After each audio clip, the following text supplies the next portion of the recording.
Bonjour, bonjour, shalom, que Dieu vous bénisse. Nous sommes encore réunis en ce jour et que la grâce de Dieu soit votre partage. Nous demandons à tous ceux qui sont connectés de faire signe. C'est vrai que nous sommes en retard de quelques minutes, mais Dieu nous fera grâce et sa gloire va se manifester. Donc ceux qui sont en ligne, nous vous prions de faire signe de votre présence malgré notre retard et Dieu va nous faire du bien. Ceux qui sont en ligne, nous vous prions rapidement de nous faire signe de votre présence. Que Dieu te bénisse, Ornella Spiville. Sois béni, Jean-Luc. Que la grâce soit sur toi. Sois béni, Marie-Hélène Pacheco. Béni sois-tu, Gaël Dariska. Que Dieu te bénisse. Sois béni, Claudia Ramentuyo. Sam, sois béni. Partagez la vidéo, invitez les autres. Sandra Célie, shalom, shalom. Adeline Deka, que Dieu te bénisse. Jerry Ngono, sois béni, Ibarra. Myriam Doua, sois béni, ma fille. Cathy Andréo, shalom à toi. Que Dieu bénisse, Jean-Luc. Que Dieu bénisse. Invitez les autres. Partagez la vidéo, invitez les autres rapidement. Esther béni, que la grâce soit sur toi, shalom. Karine Zolana, bonsoir. Que Dieu te bénisse. Jacqueline Yambala, sois béni. Que la grâce soit sur toi. Et invitez les autres. Ornella Speed, sois béni. Que Dieu bénisse Elodie Toku. Ivona Iboudo, sois béni. Bonsoir à tout le monde. Bolingo Zengi. Dada Jean Koumou, sois béni. Wille Jurus, sois béni. Eric Brigitte, sois béni. Elodie Toku, sois béni. Thiago Dorcas, ma fille, que Dieu te bénisse. Cécile Deka, sois béni. Shalom. Michou Chine, sois béni, ma fille. Que la grâce soit sur toi et le te court. Et que Dieu bénisse. Invitez les autres, partagez la vidéo. Shalom, ma grande soeur personnelle, Yamario Kandé. Que Dieu te bénisse. Et que Dieu te fasse du bien au nom de Jésus-Christ. Christelle, par le temps, sois béni. Que Dieu bénisse. Miaous, Jade, sois béni, shalom. Anaïs, Anna, sois béni. Bridej, ma fille Okinda. Bridej, ne manque pas au que ce dimanche, que Dieu te bénisse. Et invite les autres. Envoyez-moi des likes, des cœurs, écrivez quelque chose, commentez. Et que Dieu puisse nous bénir. Nous sommes en notre dernier jour de notre jeûne. De 12 jours, la première partie de jeûne finit aujourd'hui. A fini aujourd'hui. Par contre, le programme de 110 jours continue et Dieu sera témoigné. On dit David, sois béni. Marie Moutoussami, sois béni. Oh, Esther, ma fille chérie à moi. Sois béni, ma fille Esther. Esther, l'étoile de gloire, l'étoile de la Shekinah. Sois béni, Esther. Que Dieu te bénisse. Sandra Michel, sois béni. Esther, béni, tu es béni. Florette, sois béni, que la grâce soit sur toi.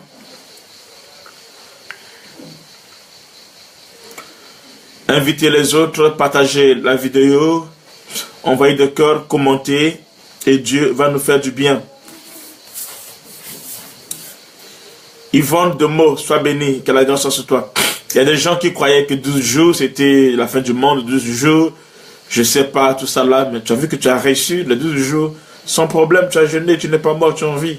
Au contraire, tu es béni. On a reçu des témoignages incroyables. Des témoignages incroyables que j'ai reçus durant tous ces 12 jours. Et je bénis le Seigneur.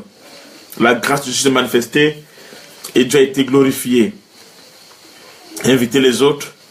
Nous continuons le programme de 70 jours de prière. Et Dieu nous fera du bien. Aujourd'hui, c'est notre 12e jour. Il nous reste encore 38 jours.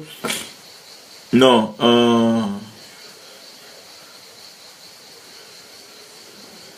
Il y aura des jours à prier. Et Dieu va nous faire du bien. Partagez la vidéo, invitez les autres. Invitez les autres et Dieu vous bénisse. Le fait de passer dans la présence de Dieu est déjà pour nous une bénédiction. Clara Perpétue Dibo, sois bénie ma fille. Que la grâce soit sur toi. Gaël Dariska, sois béni. Yandakaba Flokoroboro Chantere Kedebere. Oui, l'image est un peu bizarre, mais c'est pas grave, ça va aller. Déjà, la connexion n'est pas trop bonne. J'ai eu du mal à me connecter, mais on fait avec l'essentiel. Sois bénie, prophétesse Marie-Laure Déborah de l'église Blessing Church.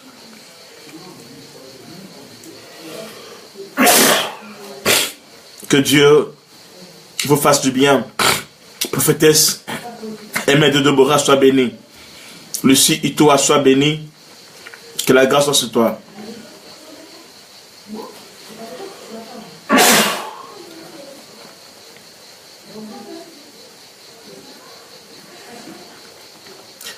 Partagez la vidéo et invitez les autres. Bonsoir tout le monde, bonsoir tout le monde. On va commencer dans peu de temps.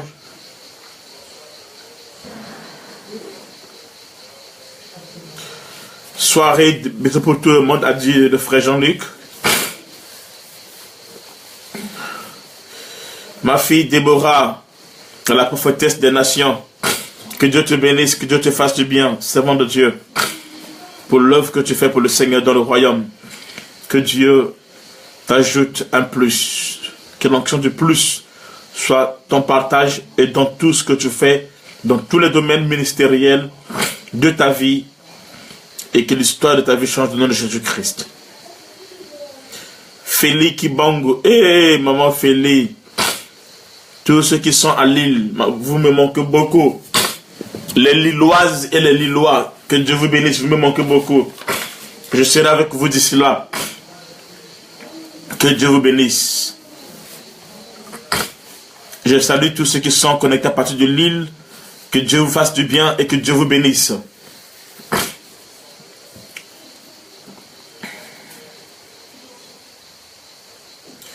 Jeanne d'Arc, Dieu te guérit au nom de Jésus-Christ. Reçois ton miracle. Partagez la vidéo, invitez les autres. Identifiez les autres. On a eu un léger retard, mais nous sommes là. Jules Wenceslas, sois béni. Que la grâce soit sur vous. Michichune, sois béni. Onia, Sophie et grande sœur personnelle, que Dieu te bénisse.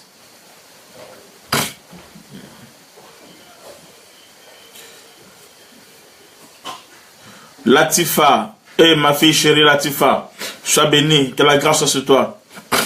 Demain ne manque pas l'église Latifa, et le dimanche plutôt. Eva, El Adjobi, Shalom, que la grâce soit sur toi. Que Dieu te bénisse, ainsi que ton mari, ton foyer. Vivez la grâce de notre Jésus-Christ. Natacha, sois bénie. Evelyne Bakuro, tu es bénie. Willy, sois bénie. Onia Sophie, sois bénie, ma grande sœur. Prophétesse Israël, sois bénie. Que la grâce soit sur toi, au nom de Dieu. Que Dieu t'utilise puissamment pour le salut de plusieurs. Au nom de Jésus-Christ. Christelle Pélantin, sois bénie. Litana Bayi, sois bénie. Alexandrine Morandi, sois bénie. Bonsoir. Jeanne d'Arc Pauvin. Que la grâce soit sur toi. Vis en ton nom de Dieu. Maman Sadna, sois bénie. Au nom de Jésus-Christ. Ivona, tu es guérie au nom de Jésus-Christ. Ivona, tu m'écris en privé et je t'envoie des prières par rapport à ce que je viens d'écrire. Et Dieu va agir. Gaëtan, sois béni. Joël, David, bonsoir. Lerina Tsona, ma soeur de longue date. Il y a Lerina, que Dieu te bénisse. Que la grâce soit sur toi, servant de Dieu. Vis en toi la main de Dieu, vis en toi la grâce de Dieu. Nadige Ilo, sois bénie ma fille chérie. Que Dieu te visite puissamment au nom de Jésus-Christ. Ainsi que toute ta famille. Pascal Jean-Pierre, ça c'est mon fils. Mon fils bien-aimé depuis l'île Maurice. Que Dieu te bénisse. Que Dieu te fasse du bien. Bisous à ta femme, ma fille chérie. Ainsi qu'aux enfants. Que Dieu les bénisse au nom de Jésus-Christ. Cathy Andréo, ma fille, sois bénie. Que la grâce soit sur toi. Que Dieu te fasse du bien. Je suis très bien reçu chez vous, ici à Toulon. Et vous me donnez l'envie même de venir vivre ça à Toulon déjà.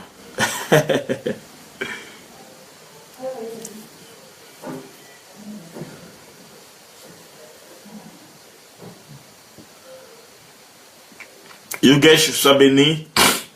Judy, le désir, soit béni. Ok, on va commencer dans peu de temps. Que Dieu vous bénisse. Je vais... Elvino Louise, sois béni. Là où tu es, que Dieu te touche et que Dieu paie dans ta vie. Elvino Louise, sois béni au nom de Jésus-Christ. Au nom de Jésus-Christ. Amen. Ok, j'aimerais toucher ce que j'ai enseigné hier et ensuite entrer en profondeur. Jonana, shalom, sois béni ma fille. Arianda, Chatoum, Léo, sois béni. Je vais prendre ce que j'ai enseigné hier et je vais entrer en profondeur. Et Dieu, le soleil, est au rendez-vous. Amen. Nous prenons nos Bibles rapidement. Nous prenons nos Bibles rapidement. Nous prenons nos Bibles. Nous sommes dans...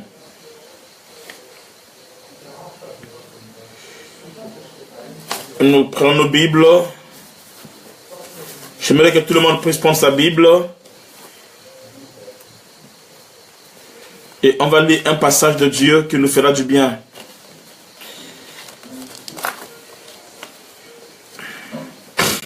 Nous lisons dans Matthieu 23. Matthieu 23, le verset 18 à 20. Matthieu 23, 18 à 20.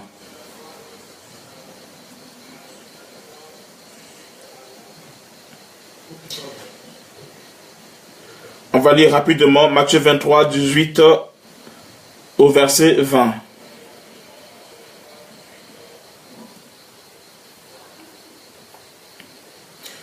Écoutez ce que dit la Bible.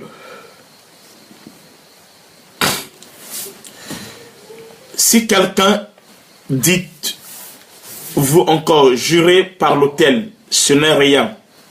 Mais si quelqu'un jure par l'offrande qui est sur l'autel, il est engagé. Si quelqu'un dit de jurer par l'autel, ce n'est rien. Mais si quelqu'un jure par l'offrande qui est sur l'autel, il est engagé. Retenez cela. Insensé aveugle, car lequel est plus grand, l'offrande ou l'autel qui sanctifie l'offrande? Celui qui jure par l'autel, et par toutes les choses qui sont dessus. Celui qui jure par le temple, et par celui qui habite. Yes. Et celui qui jure par le ciel, jure par le trône de Dieu et par celui qui y est assis. Je pense que je suis allé un peu trop loin. Donc on va s'arrêter par là. Ici, on nous parle sur un mystère. C'est le mystère de l'autel. L'autel, un mystère de l'autel. Le mystère de l'autel. L'autel est un mystère. Mais avant que je touche ce texte, que je l'explique en profondeur, que vous comprenez, je me dis ceci. Au commencement, lorsque Dieu a créé l'homme, le premier homme, il s'appelait Adam. Et Dieu a créé Adam à son image et à sa ressemblance. Mais sauf que Dieu, chaque soir, la Bible déclare, il descendait, il venait dans le jardin afin de parler avec l'homme. Et quand Dieu descendait et qu'il parlait avec l'homme, alors l'homme était dans la gloire de Dieu. L'homme était dans la haute sécurité. L'homme était dans la protection divine. Quand Dieu regardait l'homme, Dieu se voyait lui-même parce que son esprit était dans l'homme. L'homme Adam était le chef de l'Éden. C'est lui qui dominait en Éden. C'est lui qui régnait en Éden. Il était Dieu en extension ou encore Dieu. Il était Dieu en extension ou encore Dieu en continuité. Et la grâce de Dieu opérait à travers lui. Il était 100% homme et 100% Dieu. Et la partie homme, c'est ce qu'on appelait Adam. Et la partie Dieu, c'était l'Esprit de Dieu qui était dans Adam. Et l'Esprit de Dieu dans Adam lui donnait le pouvoir de se déplacer à la vitesse de sa pensée. Et c'est ce qui faisait d'Adam le maître ou le chef de l'Éden. Celui qui dominait sur l'Éden. Adam, en ces temps-là, il est le Fils de Dieu. Il est l'image visible ou le reflet visible de ce Dieu qui était dans les cieux. Dieu régnait dans le ciel et Adam régnait sur la terre. Dieu commandait dans le ciel et Adam commandait sur la terre. Il avait reçu le pouvoir sur les animaux, sur les poissons, sur tout ce qui existe. C'était lui le boss, le patron, le pasteur, le berger de l'Éden. Et c'est comme ça que le jour, Dieu a dit que le jour où tu en mangeras, le fruit interdit, alors tu mourras. Et il ne parlait pas d'une mort physique, mais il parlait d'une mort spirituelle. C'est-à-dire que la partie Dieu dans Adam devait quitter Adam le jour où il va manger le fruit. Mais sauf que Adam développait une communion parfaite entre lui et Dieu dans un endroit bien précis. Que Dieu bénisse le papa Armand Rodrigue Anjana. Papa Armand soit béni au nom de Jésus-Christ. Donc Adam, je disais, avec Dieu, ils avaient un endroit bien précis auquel Dieu descendait et communiait avec Adam. Le jardin, il y avait la ville d'Éden. Et dans la ville d'Éden, il y avait le jardin d'Éden. Et dans le jardin d'Éden, il y avait un endroit où Dieu communiquait avec Adam. Un endroit précis où Dieu parlait avec Adam. Vous voyez quelque chose? Le jour où Adam a péché, Dieu est venu chercher Adam dans le jardin, plus précisément à l'endroit où Dieu parlait avec Adam. Adam, connaissant la voix de Dieu, il a vu que Dieu était là, alors il est allé se cacher. Attends, est-ce qu'on peut se cacher devant Dieu? Dieu qui est omniprésent, est-ce qu'on peut se cacher devant Dieu? Au fait, Adam s'est caché par rapport à l'endroit où était le sujet. Je parle sur le mystère de l'autel. Le sujet, je parle sur le mystère de l'autel. Donc, Adam s'est caché. Est-ce qu'on peut cacher devant Dieu? Non. Parce que Dieu voit partout. Mais par contre, Dieu, dans sa manière de faire, Dieu respecte l'endroit de contact qui était entre Adam et Dieu. Donc Dieu devait respecter l'endroit. Et cet endroit où il y avait le point de contact entre Adam et Dieu, c'est ce qu'on appelle l'autel. L'autel, pas l'hôtel là où on va dormir, il n'y a pas hôtel Ibis, hôtel Méridien, non. Hôtel A-U-T-E-L. Donc hôtel, l'hôtel qu'on bâtit. Pour invoquer une divinité. Mais ici, il est question de Dieu. Voyez-vous? Donc, l'autel est un point de contact entre l'humain et le divin, entre le physique et le spirituel. Voyez-vous? Il y a des endroits sur la terre où même si vous avez un portable et que ton portable est connecté à un réseau, il y a certains endroits où le réseau ne passe pas.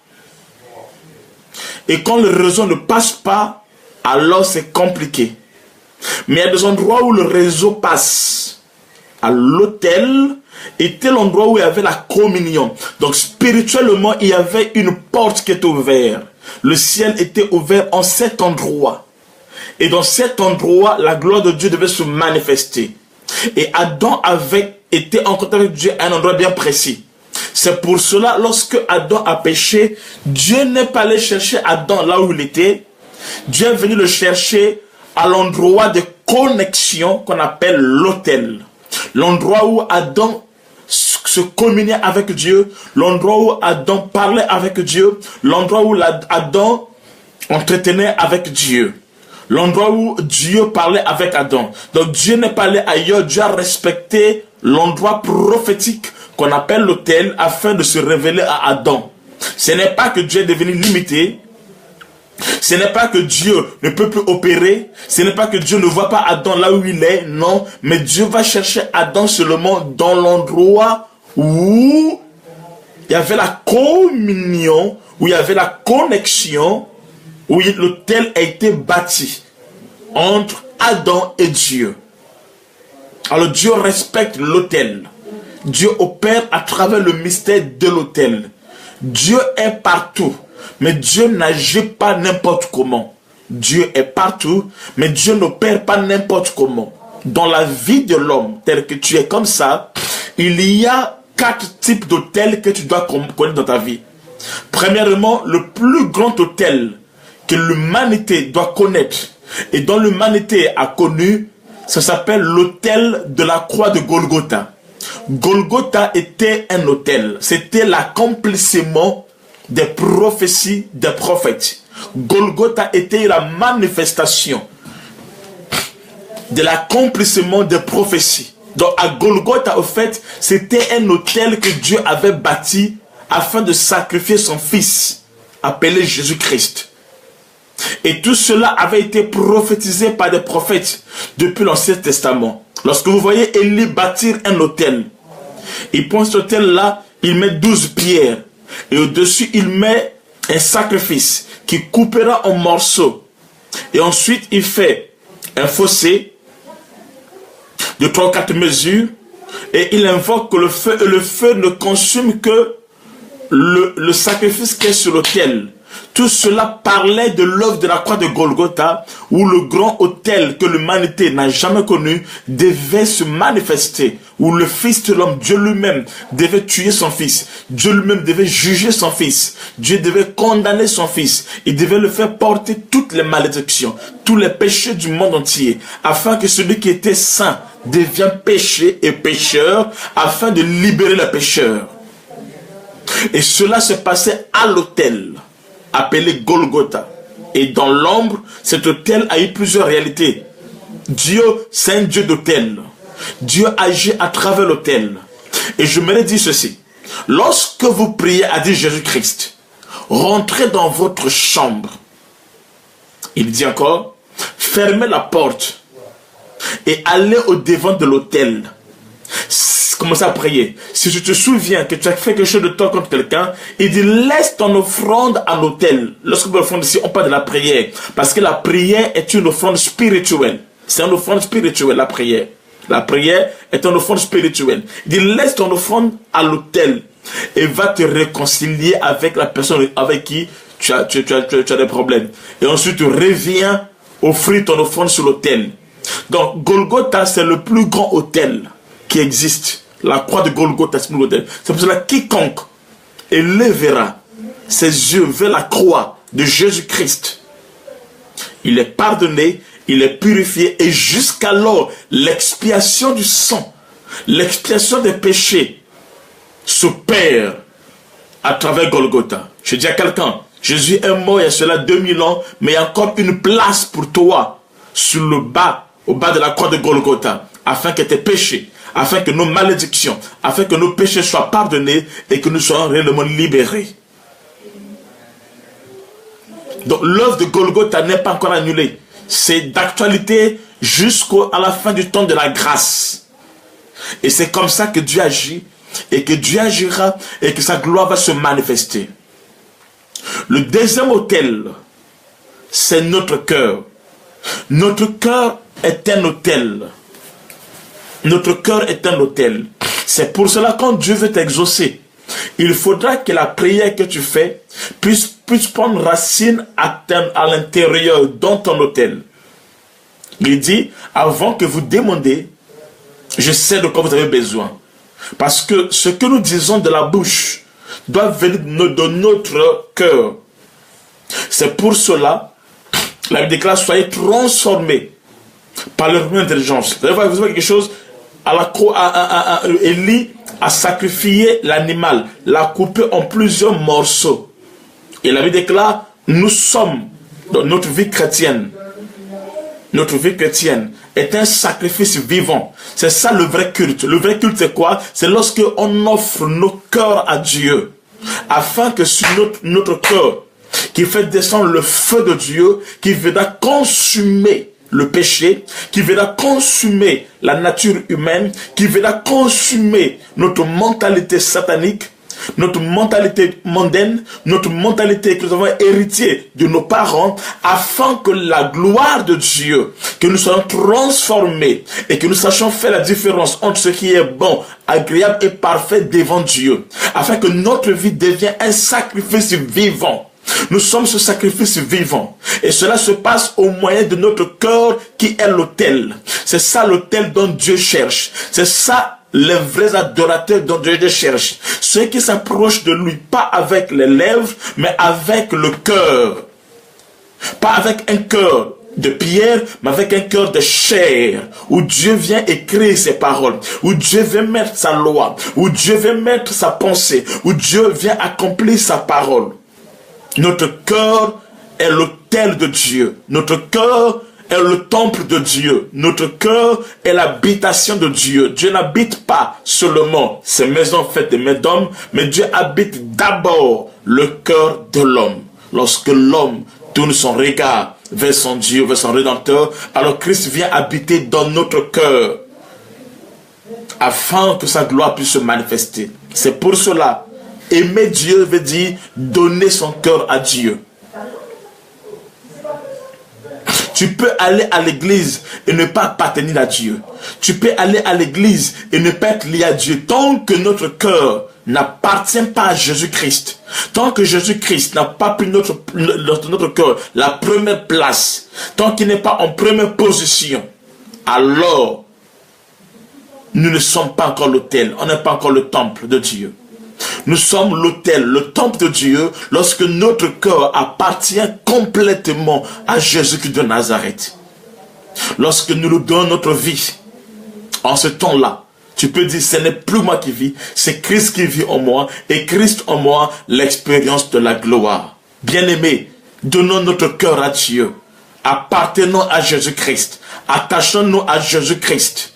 Ce soir, j'aimerais que quelqu'un invite Christ à prendre place dans sa vie, dans son cœur. Ce soir, j'aimerais que quelqu'un dont le cœur était tourné vers l'argent, le cœur était tourné vers les idoles, vers la sorcellerie, vers la magie, vers la haine, vers la méchanceté, que ce soir, que tu puisses offrir ton cœur encore comme un autel où Dieu viendra opérer et agir afin que sa gloire puisse se manifester. Ainsi, David pouvait dire, mon cœur adore Dieu. Mon cœur, accroche-toi à Dieu. Mon cœur, reconnais Dieu.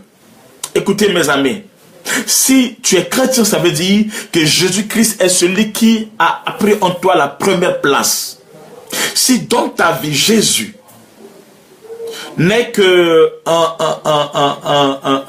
un appui de référence, n'est que un appui de secours, ok, ce n'est qu'un secours, ça veut dire que Dieu, ton cœur n'appartient pas encore à Dieu. Si Jésus n'est qu'un secours lorsque tu as le problème dans ton foyer, un secours lorsque dans ta santé ça ne marche pas, un secours quand tu as le problème de travail, n'importe quel problème, c'est en ce temps-là maintenant que tu cherches Dieu. En ce temps-là, Dieu pour toi n'est qu'un secours.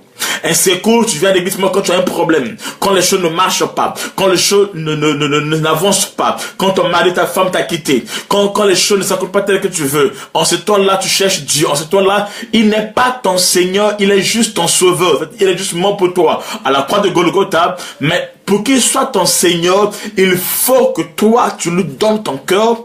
Pas seulement lui donner son cœur, mais il faut qu'il occupe dans ton cœur la première place.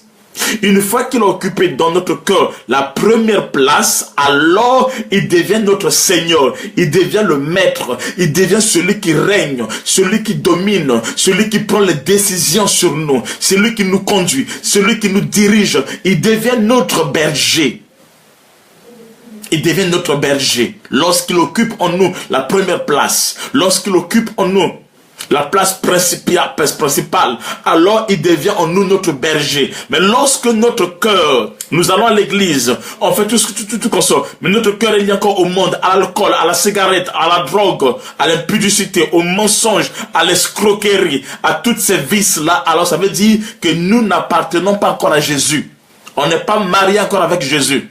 Mais lorsque notre cœur est donné à Jésus, alors ce temps-là, ce n'est plus nous qui vivons, mais c'est Christ qui vit en nous et Christ en nous l'expérience de la gloire. Appartenant à Jésus. Que notre vie soit liée à Jésus. Qu'il soit celui qui soit l'offrande, le sacrifice, la grâce qui occupe, qui gère notre autel, qui est notre cœur. Et la gloire va se manifester. Le troisième autel, c'est l'église. L'église locale, c'est un autel. L'église locale, c'est un autel. Écoutez mes amis, il y a des gens qui sont des chrétiens d'internet, qui sont des chrétiens de Facebook, qui sont des chrétiens de direct. Ces personnes-là, s'ils ne cherchent pas Dieu, ils auront des problèmes. Facebook seulement, le direct seulement, sans aller à l'église, tu deviens un religieux, tu n'es pas un chrétien. Un véritable chrétien, il est attaché à une église locale qui est un autel. Un chrétien véritable doit aller dans une église locale, obligatoire. Un chrétien véritable doit vivre ce qu'on appelle la fraction fraternelle. Il doit vivre l'amour fraternel. Il doit être ensemble avec les autres. Il doit palper la gloire de Dieu avec les autres. Il est doux et agréable aux frères et sœurs de demeurer ensemble. La communion fraternelle est très importante pour l'épanouissement de ta vie chrétienne. C'est vrai que l'Église a des sérieux problèmes que nous connaissons. Mais ces problèmes ne peuvent pas nous empêcher à ne pas aller à l'Église. Quand quelqu'un dit que je ne vais plus à l'église parce que on m'a fait ça, on m'a fait ça, on m'a fait ça, on m'a fait ça, cette personne n'a pas encore atteint la maturité. Il est encore il est encore au lait. Un chrétien véritable doit aller à l'église obligatoire. Toutes les églises ne sont pas mauvaises. Mais dans toutes les églises, vous trouverez des erreurs. Mais toutes les églises ne sont pas mauvaises. Écoutez, à l'hôpital, tous les jours dans les hôpitaux, les gens meurent. Mais tous les jours, les gens vont toujours à l'hôpital. Ils savent que les gens meurent à l'hôpital, ils vont toujours à l'hôpital. Les gens font des accidents tous les jours. Mais les gens continuent à acheter des voitures. Malgré que les gens font des accidents avec des voitures. Nous avons vu comment les gens meurent par les avions, des crashs d'avions. Mais je vous rassure que tous les jours, les gens prennent des vols pour voyager. Malgré la réalité des crashs, malgré les accidents des hôpitaux, des voitures, malgré qu'il y a des morts dans les hôpitaux, mais les gens vont toujours dans les hôpitaux, les gens prennent toujours des avions malgré les crashs. Donc, ce n'est pas une raison de quitter l'église. Je ne parle pas de l'église, tout ça là, non. Mais je dis l'église où Jésus-Christ est Seigneur et Sauveur. Je ne parle pas d'un pasteur. Je ne parle pas d'une église locale.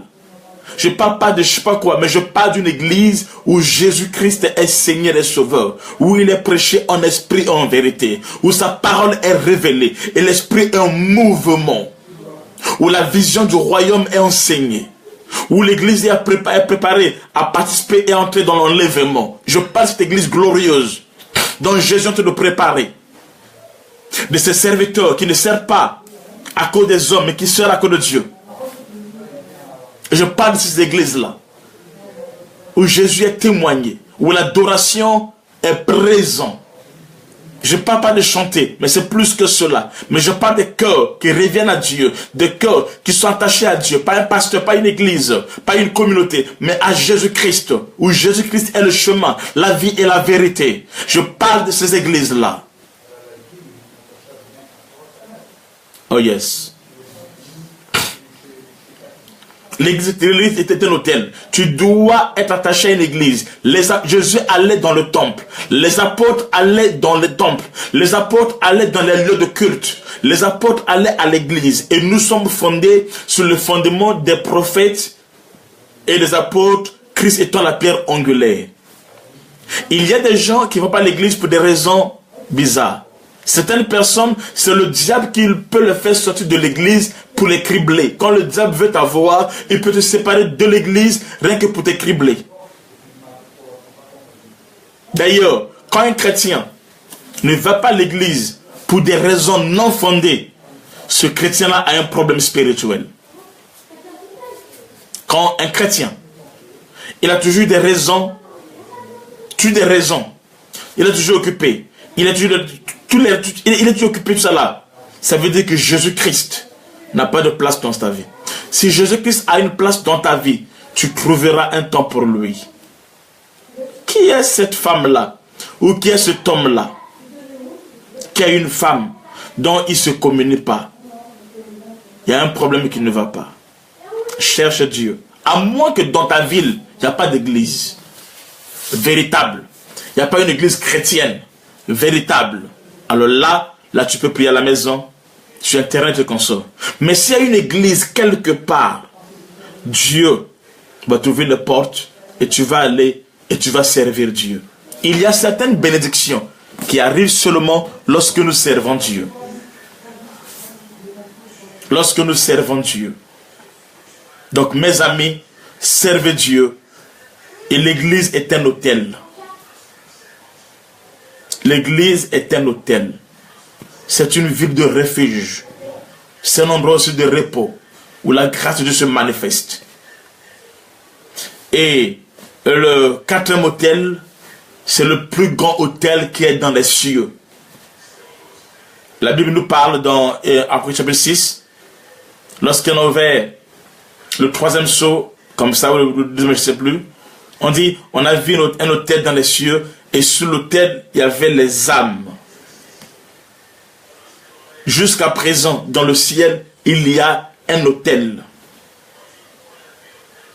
dont Jésus-Christ est monté dans le sanctuaire éternel, où il n'est pas allé avec le sang des animaux, comme le faisaient autrefois les prophètes, mais où il est parti avec le sang de son propre sang, et il a aspergé le sanctuaire éternel. Et alors le chemin a été ouvert pour moi et toi, de quitter ce monde et d'avoir l'accès dans le royaume de Dieu, dans la présence de Dieu. Mes amis, cherchez Jésus-Christ. Cherche Jésus-Christ. Et Dieu agira. Et la gloire va se manifester. Si dans votre ville, vous n'avez pas une église, et que tu peux réunir ta famille, invite-moi, je viendrai. Et Dieu va agir. On commencera une cellule, et Dieu va agir. Et la gloire va se manifester. Et Dieu sera témoigné. Je suis prêt à venir, à me déplacer, ou à envoyer des missionnaires à se déplacer pour la gloire de Dieu, pour le salut des âmes. Maintenant, écoutez mon sujet. Je répète, être chrétien sur Internet et ne pas aller à l'église, c'est un péché. Pour que tu puisses grandir dans la foi, pour ta communion, pour ta croissance spirituelle, tu dois t'attacher à une église locale où il y a un pasteur qui prêche. Tu dois adorer, tu dois servir Dieu, tu dois servir le Seigneur, servir ton prochain. Tu dois faire tes offrandes, payer tes dîmes et consorts, alors tu as besoin d'une église locale. Et il faut aller dans l'église locale. Et c'est très capital. Alors, donc, maintenant, donc chez toi à la maison, il y a des chrétiens qui prient dans les désordonnés. Ils prient à gauche, à droite. Ils prient sur la couette. Ils prient un pied là-bas, l'autre pied là-bas. Il n'y a que les chrétiens qui sont comme ça. Mais chez les autres, vous allez voir, ils sont ordonnés, organisés. Même les frères musulmans, ils ne prient pas comme les chrétiens, oui, ils vont prier sur la couette comme ça.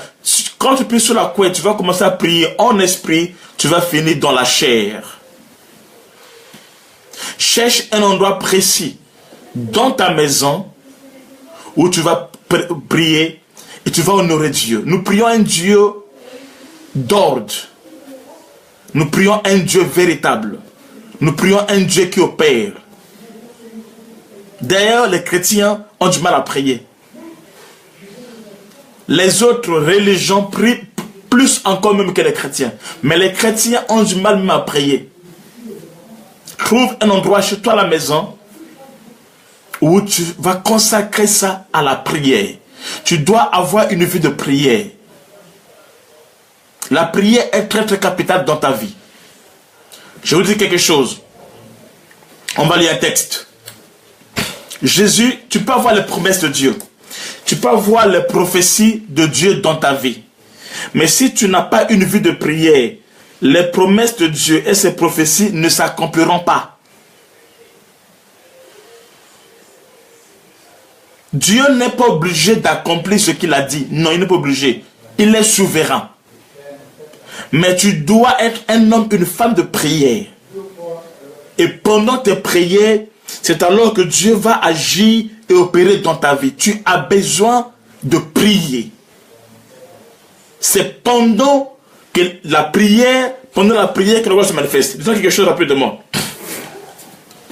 Jésus connaissait les promesses qui sont liées à sa vie. Jean aussi savait, Jean-Baptiste savait que la personne qui viendra, quand je vais baptiser, dont le ciel va s'ouvrir, dont la colonne va descendre comme sur le corporel, c'est lui qui sera le Messie.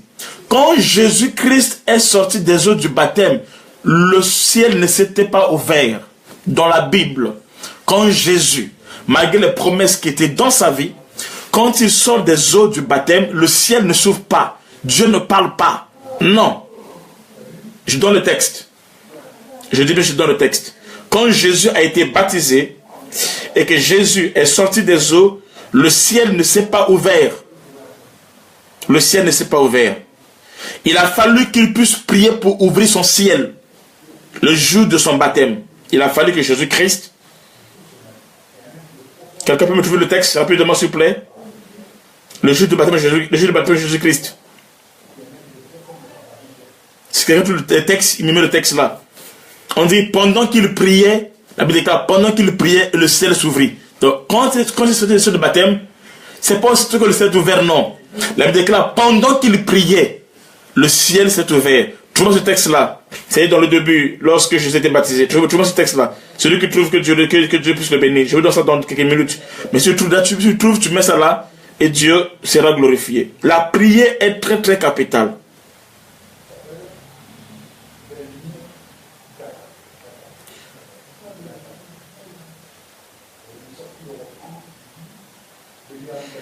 Je vais un peu dans Marc. Un peu dans Marc ou dans Matthieu comme ça. Trouvez-moi ça rapide. Si quelqu'un a trouvé, il va nous... Si quelqu'un trouve cela, il nous met ça rapidement. Je n'ai pas prévu ça. Mais dans Marc, la Bible déclare pendant que Jésus-Christ, on le baptisait. Tout le monde qui était baptisé, il venait, il rentrait dans l'eau, il sortait par terre. Il rentre dans l'eau, il sort, il part. Il rentre dans l'eau, il sort, pas. Mais Jésus-Christ a un comportement différent. C'est que le Seigneur, quand il rentre dans l'eau, il n'est pas sorti des eaux. Il est resté dans les eaux. Il s'est mis à prier. Et c'est pendant qu'il priait. Ok, quelqu'un a trouvé cela. Donc Luc 3, versets 21 à 22. Merci beaucoup, Nathan Hugues Nkaba. Luc 3, verset 22.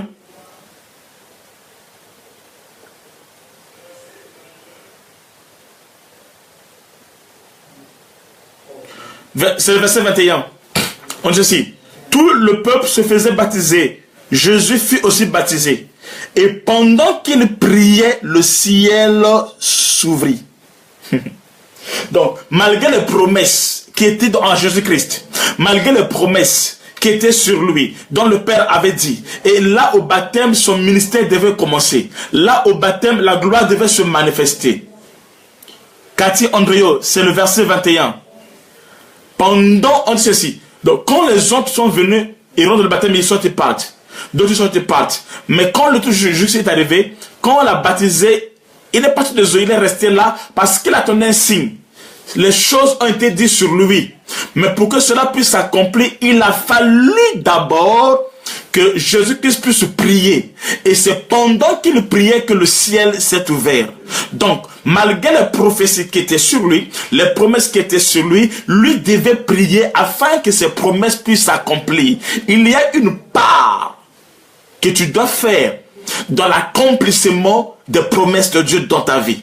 Et parmi cette part des choses, parmi lesquelles il y a la prière, c'est pendant que tu vas prier que la prophétie sera activée, que l'onction sera activée, que les anges seront activés et que la gloire va se manifester. Mais tant que tu ne pries pas, malgré ce que Dieu t'a dit, tu dis que Dieu a dit, je croise mes mains, je dors à la maison, je ne vais pas à l'église, je ne fais rien, je n'écoute pas le pasteur, je ne paye pas mes dîmes, je ne fais rien, rien ne se fera dans ta vie. Dieu est souverain. Ce n'est pas que le fait que ce qu'il a dit sur toi ne s'est pas accompli, que Dieu va changer. Non, Dieu est souverain. Il a dit à Moïse, dans Exode, va en Égypte, tu prendras ce peuple, tu les conduiras dans un pays, un endroit où coule le lait et le miel. C'est Dieu qui a dit à Moïse de prendre Moïse, de le conduire dans un territoire, un endroit où coule le lait, un pays où coule le lait et le miel. C'est Dieu qui a dit à Moïse. Mais il n'a pas accompli cela. Il est resté Dieu. Moïse est mort dans ses péchés, dans ses problèmes, mais Dieu a continué avec ceux qui ont cru. Le même bâton, le bâton qui était devenu pour Moïse une bénédiction, est devenu pour Moïse une malédiction. C'est le même bâton qui a ouvert la mer Rouge, c'est aussi le même bâton qui a bloqué à Moïse à ne pas entrer dans la terre promise. Parce qu'il a pris le bâton, il a frappé sur le rocher 2 fois. Et à cause du bâton, frappé 2 fois sur le rocher, Dieu a dit à Moïse, tu verras, mais tu n'entreras pas. Il est Dieu, il est souverain. Dans le prophétique, Dieu peut prendre même ce qui est à toi et donne à quelqu'un d'autre. Lisons dans notre passage encore juste dans le prophétique. Nous lisons dans Luc 7. Luc 7, nous prenons le verset 30. Luc 7, verset 30. Ceci. Mais les pharisiens et les docteurs de la loi, qui n'avaient pas été baptisés par lui c'est qui Jean-Baptiste, rendirent le dessein de Dieu inutile à leur égard. Les pharisiens, n'ayant pas accepté le baptême au temps de Jean-Baptiste, ils ont rendu inutile. Ils ont rendu nul et sans effet le plan de Dieu, la prophétie de Dieu, la volonté de Dieu. Ils ont rendu ça nul et sans effet. Ce que Dieu avait dit d'accomplir dans leur vie. Mais à cause de leur désobéissance, ils ont rendu cela nul et sans effet à leur égard. Et Dieu est resté Dieu. Tu dois prier. Dieu a parlé, oui, mais tu dois prier. Et pour prier, tu dois être connecté à ton autel. C'est là, à l'autel, que tu vas bâtir dans ta maison. Que la gloire va se manifester. Un endroit que tu vas consacrer à l'Éternel. Ceux qui ont beaucoup de chambres, tu prends une chambre, tu fais de ça une chambre de prière. Et cette chambre devient une chambre haute. Cette chambre devient ton autel. Cette chambre devient un endroit de connexion. Dans la présence de Dieu. Quand tu as un problème avec quelqu'un qui te crée des histoires, tu n'as pas à aller à combattre avec lui. La Bible déclare, on n'a pas à combattre contre le sang et la chair. Mais tu feras quoi? Tu mènes son nom à l'autel. C'est à l'autel où tu vas régler sa situation. C'est à l'autel où tu vas régler son problème. Élie a dit, montons à la montagne. Invoquons Dieu. Et pour invoquer Dieu, il a fallu un autel. Écoutez, on peut prier Dieu partout, oui. On peut prier Dieu en esprit, en vérité, partout, oui. Tu peux prier Dieu dans les eaux, comme cela fut le cas de Jonas qui a invoqué Dieu dans le ventre du poisson. Il va t'écouter, oui. Tu peux prier Dieu n'importe où. Dieu va agir, oui. Mais juste ici, toi chrétien, chez toi, bâtis ton autel. Un endroit où tu vas consacrer à l'Éternel. La manière dont tu t'approches de Dieu déterminera ce que ce Dieu fera avec toi. Quand tu as un problème, tu as un dossier quelconque, tu prends ce dossier-là, Tu soumets ça là à l'autel, ça dort là. Même quand tu veux, écoutez, même tes offrandes, tes offrandes. Les offrandes, on ne donne pas comme vous donnez, non. L'offrande, on le prépare depuis la maison. Tu prends ton offrande du dimanche, tu prépares ça. Tu mets dans l'enveloppe, ton offrande, tu mets dans l'enveloppe. Et tu peux poser ça même là à l'autel, ça reste là. Et le dimanche, tu emmènes ça à l'église. Tes dîmes et consorts, tu peux laisser là. Quand tu as un problème, c'est là que tu viens invoquer Dieu. C'est là où tu rentres en contact avec Dieu. C'est là où tu parles à ton Dieu. Il y a un endroit, un autel, où la gloire se manifestait. Moïse, en Israël, il y avait 12 princes. Parmi lesquels, où le prophète du consort, il y a eu un débat. On ne savait pas qui était qui. La Bible déclare, Dieu leur dira que chacun puisse prendre le bâton. Ils l'ont mené dans l'autel, dans le sanctuaire. Elle déclare, ils ont pris le bâton, ils ont mené dans le sanctuaire. C'est comme ça que Aaron et les autres ont pris le bâton, ils ont mis dans le sanctuaire. Les bâtons secs. Elle déclare, dans l'autel, le bâton d'Aaron a fleuri. Un bâton sec a fleuri. Or, pour que le bâton, un arbre puisse se fleurir, d'abord, c'est une graine, qu'on doit s'aimer une graine, un arbre, et la graine doit pousser, devenir un arbre, et plus tard maintenant attendre la saison. Quand la saison arrive maintenant, ça peut bourgeonner, après fleurir, tout ça là, tout ça donne le fruit qu'on sort.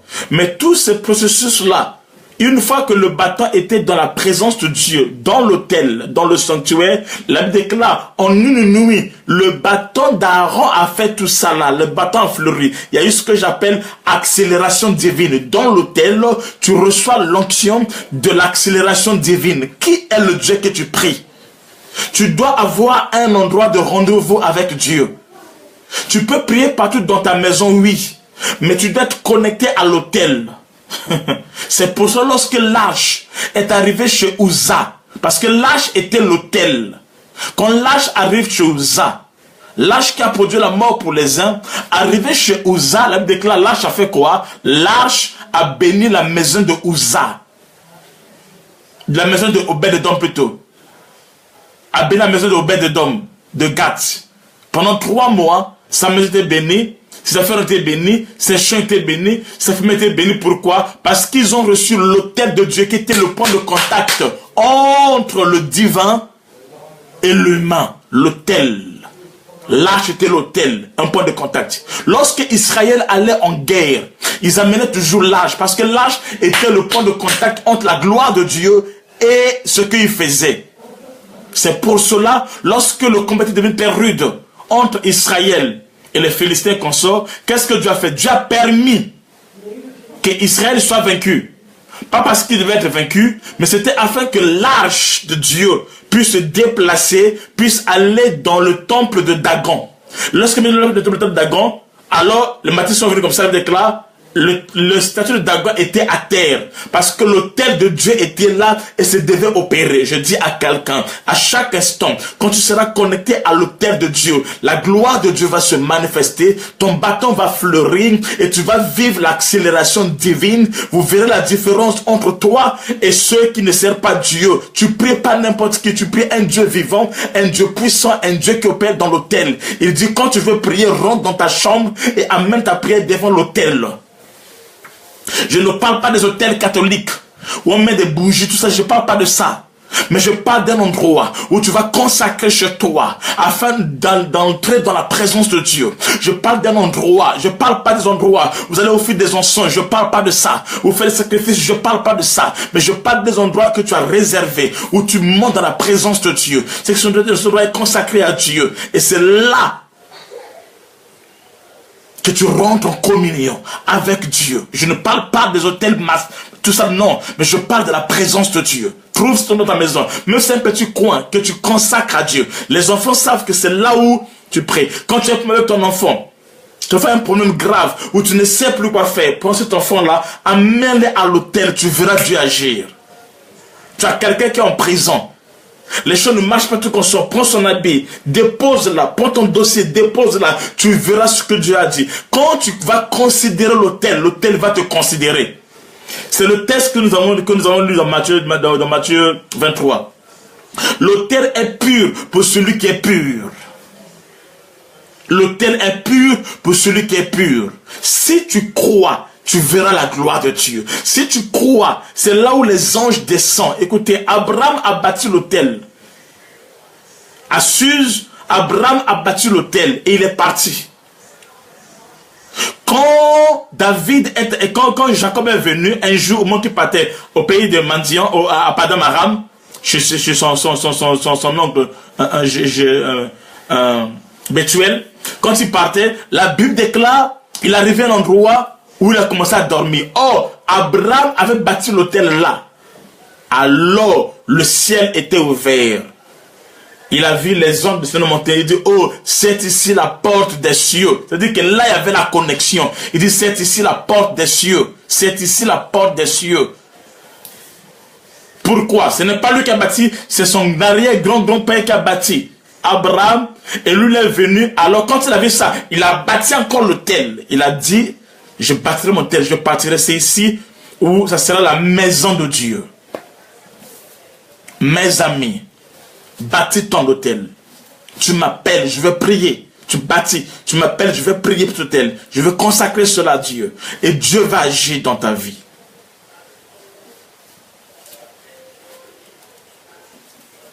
Ok.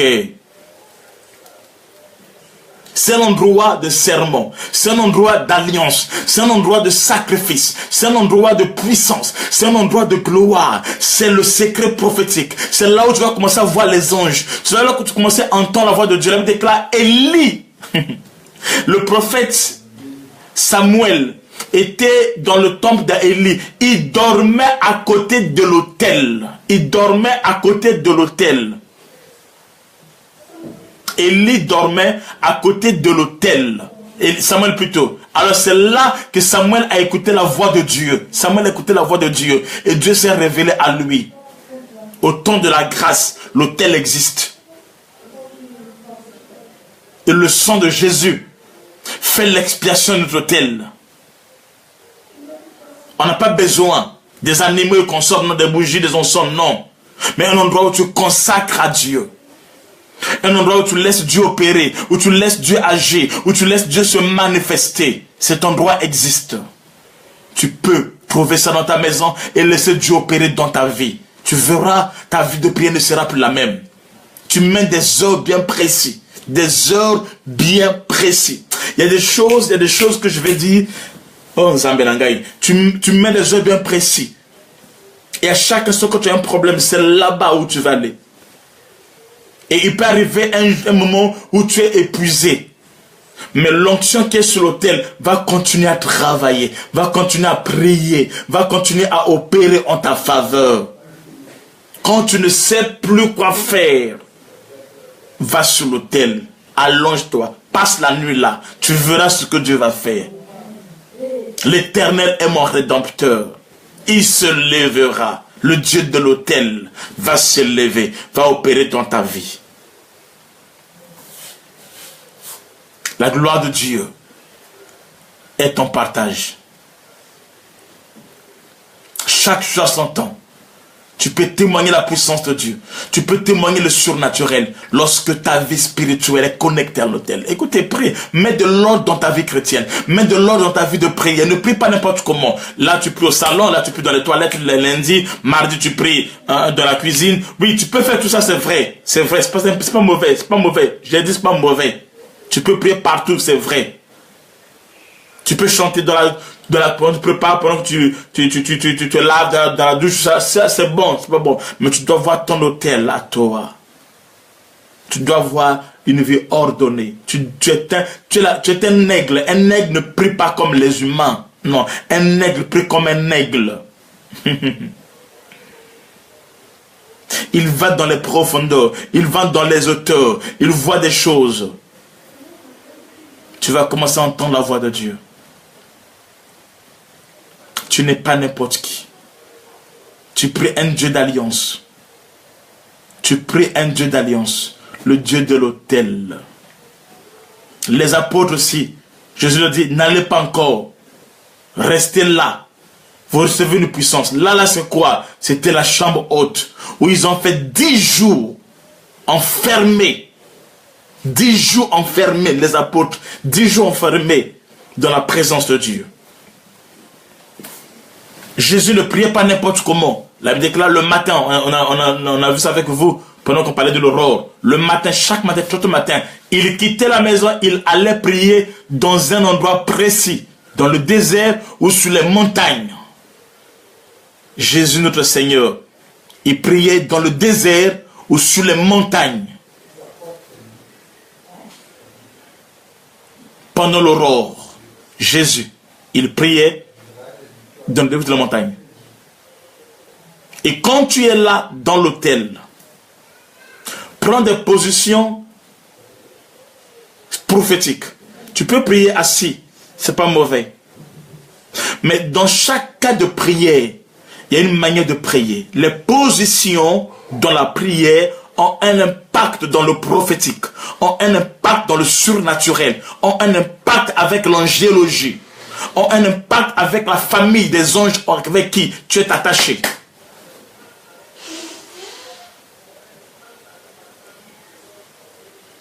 Quand tu pries et que tu prosternes, même le diable a peur. Quand dans ton hôtel, tu es là, tu es à genoux, ou tu es prosterné, ou tu t'allonges, je dis que le diable a peur. Pourquoi? Parce que le diable connaît ces choses-là. Surtout quand tu fais ça pendant l'aurore, oh là là, le diable est mal barré. Pourquoi? Parce que le diable, au commencement, avant qu'il soit diable, il était Lucifer.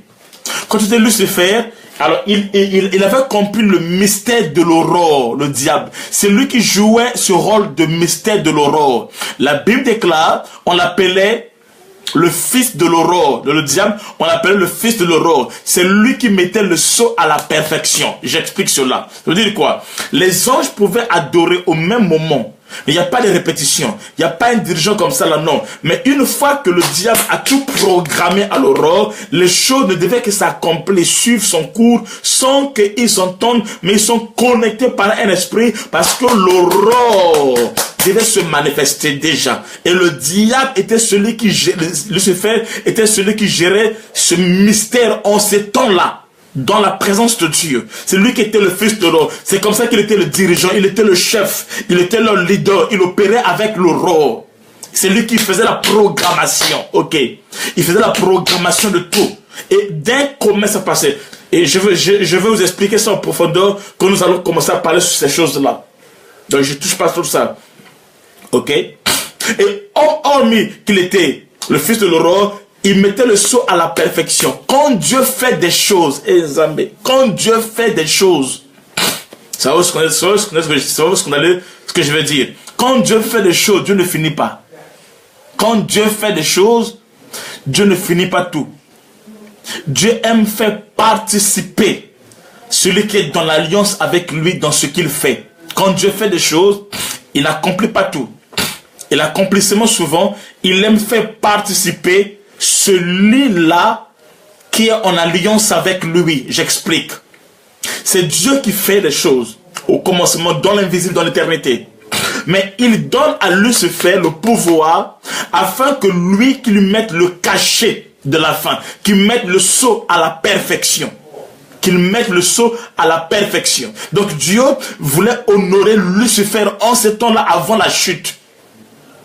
C'est la même pensée, le même esprit que Dieu a fait avec Adam. C'est Dieu qui a créé les cieux et la terre. C'est Dieu qui a créé les arbres, les animaux et consorts. Mais Dieu n'a pas tout fini le travail, non. Qu'est-ce qu'il a fait? Il a tout créé, mais il a laissé à l'homme le soin de venir mettre le dernier cachet. Il a laissé à l'homme le soin de venir donner le nom aux animaux.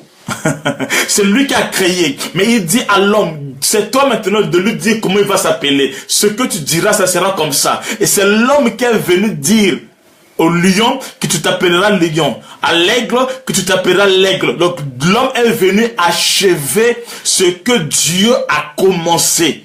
Dieu donne à l'homme le pouvoir d'achever ce que lui, il a commencé. C'est la même chose qui s'est passé à la croix de Golgotha. À la croix de Golgotha, c'est Christ qui est mort pour nous. C'est lui qui est vainqueur. Mais qu'est-ce qu'il fait? Il fait de nous de plus que vainqueurs. Nzambe Nangaï. Eh Nzambe. C'est Jésus qui est vainqueur, c'est lui qui est mort, c'est lui qui a combattu, mais il prend tout cela, il fait de nous des plus que vainqueurs, et nous recevons la gloire que lui devait recevoir à la croix de Golgotha. Il s'est fait pauvre afin de devenir riche, il s'est fait malédiction afin de devenir bénédiction. La gloire qui lui revenait, il nous a donné cela, afin que nous devenions que nous ayons la couronne, que nous ayons la gloire. Mais c'est lui qui a payé le prix. Mais c'est nous les bénéficiaires du prix que lui a payé à la croix de Golgotha. Maintenant, donc Lucifer connaissait ce secret. Maintenant, donc, dès que tu te prosternes, Lucifer sait ce qui se passait avant la chute quand il se prosternait. Lucifer sait cela. Lucifer sait, il connaît quelle est la gloire qui se manifeste lorsqu'on se prosterne. Il connaît très bien quelle est la gloire qui se manifeste lorsqu'on adore. Il connaît très bien la gloire qui se manifeste lorsqu'on est en relation avec Dieu, lorsqu'on opère à l'aurore. Parce que lui-même, Lucifer, il était dans ce Dieu considéré comme le fils de l'aurore. Dieu l'appelait le fils de l'aurore. Dieu l'a remis le ministère du fils de l'aurore. Et il était là pour mettre le saut à la perfection. Donc, il connaissait ce mystère-là. Et quand tu te mets à genoux avec ton cœur sur ton autel et que tu adores Dieu, Lucifer a peur, Lucifer tremble parce qu'il sait ce qui va se produire, ce qui va se passer parce que lui-même il est passé par là avant la chute. Il était un grand adorateur, il connaissait les secrets, il connaissait l'impact, il connaissait l'onction qui se libérait, le pouvoir qui se manifestait, la gloire qui a été relâchée. Donc lorsque tu es connecté à ton autel, l'endroit là où tu viens adorer, là où tu viens t'allonger, là où tu viens te prosterner, là où tu viens adorer Dieu. Amen. Tu peux passer toute une nuit à dire seulement Jésus qu'il est saint, qu'il est saint, qu'il est saint, qu'il est saint, qu'il est saint, qu'il est saint. Toute une nuit, tu ne fais qu'adorer Dieu, tu ne fais que louer Dieu, tu ne fais qu'exalter Dieu, tu ne fais que le plasmodier, tu ne fais que le glorifier dans la présence de Dieu. Le diable connaît, il connaît le pouvoir, la puissance qui va se relâcher. C'est pour ça que le diable peut tout permettre dans ta vie, sauf que tu sois un adorateur, quelqu'un qui connaît le mystère de l'autel, quelqu'un qui opère en rapport avec l'autel. C'est pour ça que le diable va mettre en toi la fatigue afin que tu ne pries pas. Le diable peut te laisser même aller à l'église. Il peut te laisser aller lire la Bible, mais te laisser jamais bâtir l'autel et être connecté à l'autel, être un aigle dans les révélations, dans les profondeurs, entrer dans la gloire de Dieu, percer et vivre le surnaturel. Ça, le diable ne le permettra pas. C'est pour cela que tu es faible. Tu adores Dieu. Tu fais les choses que à l'église. Tu es à la maison, oh là là, c'est grave. Pitié, maoua, en lingala. Mais quand tu vas te mettre à servir ton Dieu, à adorer Dieu, tu deviendras le temple du Saint-Esprit. Le temple du Saint-Esprit par rapport à l'autel. Va, allonge-toi là à l'autel, allonge-toi. Et cherche sa présence, humilie-toi, cherche sa présence. Tu verras ce que deviendra ta vie. Comment les chaînes vont tomber. Et comment la gloire va se manifester. Et ta vie ne sera plus jamais la même. Yes.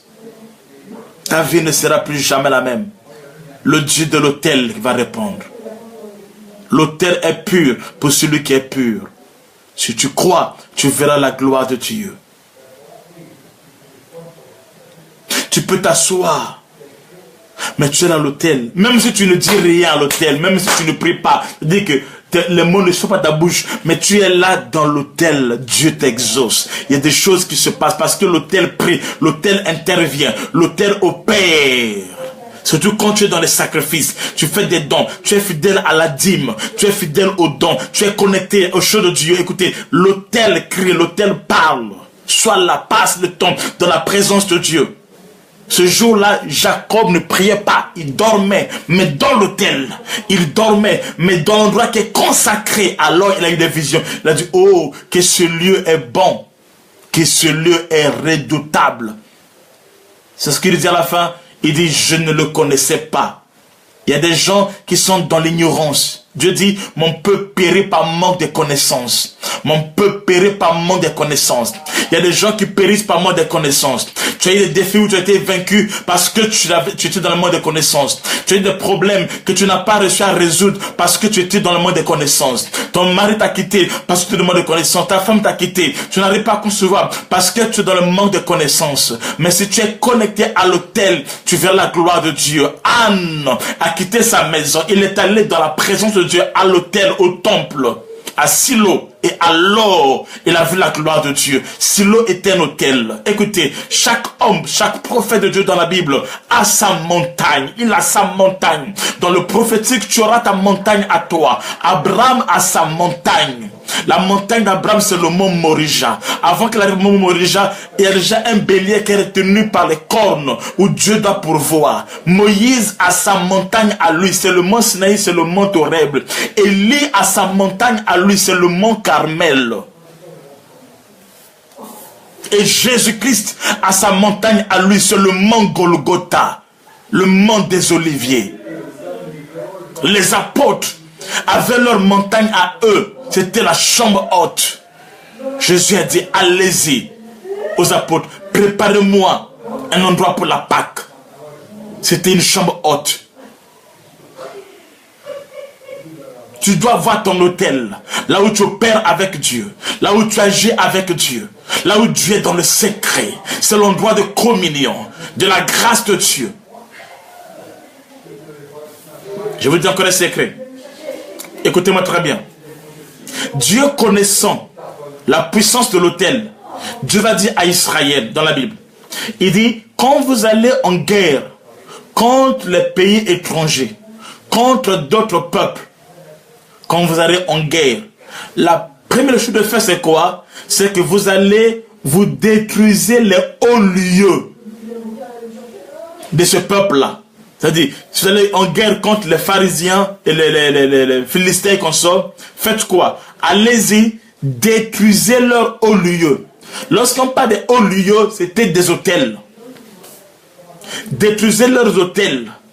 Et ensuite, combattez-le. Parce que une fois si leurs hôtels sont détruits, alors ils n'ont plus d'appui spirituel. Ils vont maintenant opérer que physiquement. Une fois que leurs dieux sont détruits, ils ne peuvent plus rien faire. Dieu leur dira, allez-y, détruisez les hôtels. C'est comme ça qu'il dira à Gédéon, Gédéon, pour que tu libères ton peuple, va détruire l'hôtel qui est dans la maison de ton père. Et Gédéon est parti la nuit. Il a détruit l'hôtel qui était dans la maison de son père. Amen. Afin que son hôtel à lui puisse agir et que la gloire puisse se manifester. Quand l'autel est détruit, tu es déconnecté. Mais quand l'autel est bâti, tu es fort. Et tu rentres dans la révélation. Tu rentres dans la bénédiction. Tu vis en toi la gloire de Dieu. Bâtis ton autel. Dans l'Apocalypse, on nous parle du trône de Dieu et on nous dit qu'il y a un autel. Dans l'Apocalypse, on parle du trône de Dieu et on nous parle de l'autel. Ça y est dans Apocalypse 6, verset 9, Apocalypse 9, 13, Apocalypse 16, 17. Je répète, Apocalypse 6, verset 9, Apocalypse 9, 13, Apocalypse 16, 7. Il y a beaucoup de passages, il y en a beaucoup même, beaucoup. Rentre dans l'autel et prie. Et tu verras Dieu agir. Balaam a dit à Balak, je peux rien faire tant qu'il n'y a pas l'autel. Bâtis ton autel chez toi à la maison. Commence à prier. Et tu verras ce que Dieu fera dans ta vie.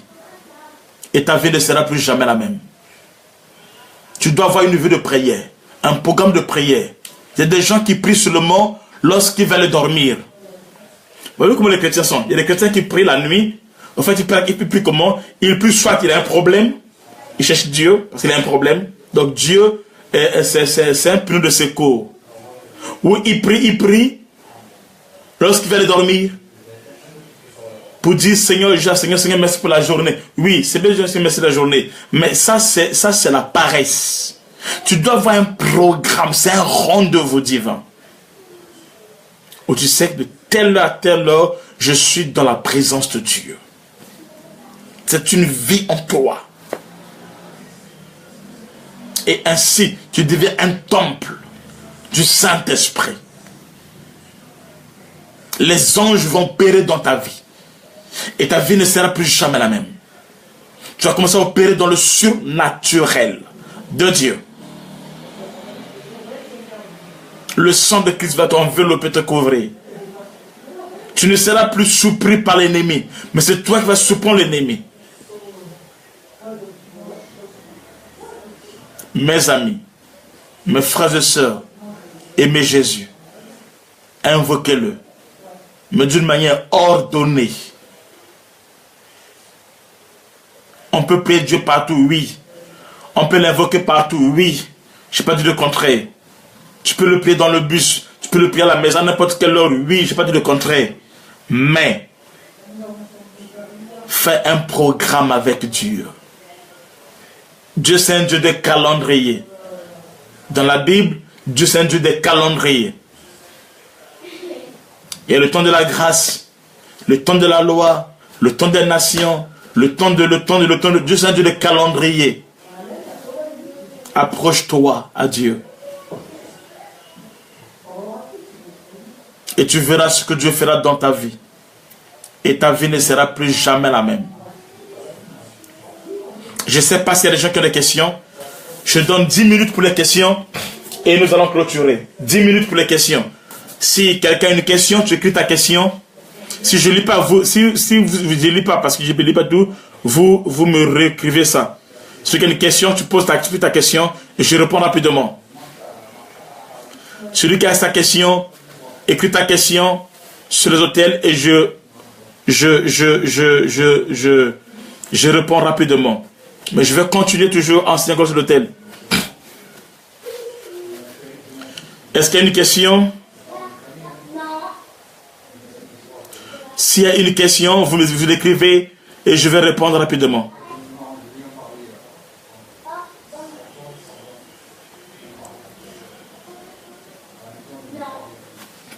Si quelqu'un a une question, vous écrivez la question, ce que j'ai enseigné et je vais répondre rapidement.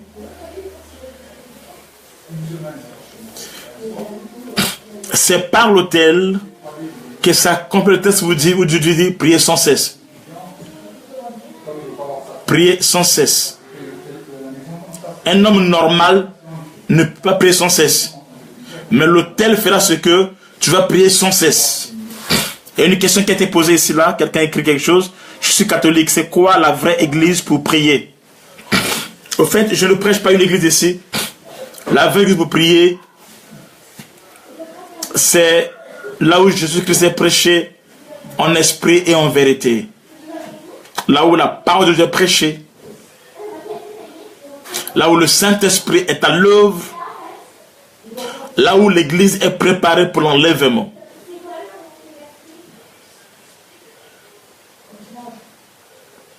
Là où la parole de Dieu est révélée. Donc, la sœur peut m'écrire en privé, Clean Natif m'écrit en privé, et je vais encore mieux te répondre. Quelqu'un a une question encore pas dit? Comment savoir quelle position avoir devant l'autel? Les positions, je pense sur ça, je vais enseigner sur ça, je vais enseigner sur chaque position et son impact. Tu peux adorer, te prosterner, mais chaque position que tu fais, tu peux dans la présence de Dieu, a une influence spirituelle, a un impact. Donc quand tu es assis ici, il y a un impact. C'est significatif. Quand tu es à genoux, il y a aussi un impact, c'est significatif. Quand tu te prosternes, il y a aussi un impact, c'est significatif. Quand tu es allongé, il y a aussi un impact significatif. Quand tu es debout aussi, il y a aussi un impact significatif. Ça, je vais enseigner ça après, quand je parle sur les positions dans la prière. Mais pour le moment, tu peux faire ce que Dieu te conduit à faire, ce que tu demandes à cœur. Mais ce qui est important, malgré tout, c'est que tu sois dans la prière et que tu sois un avec la prière que tu fais et tu verras Dieu t'exaucer.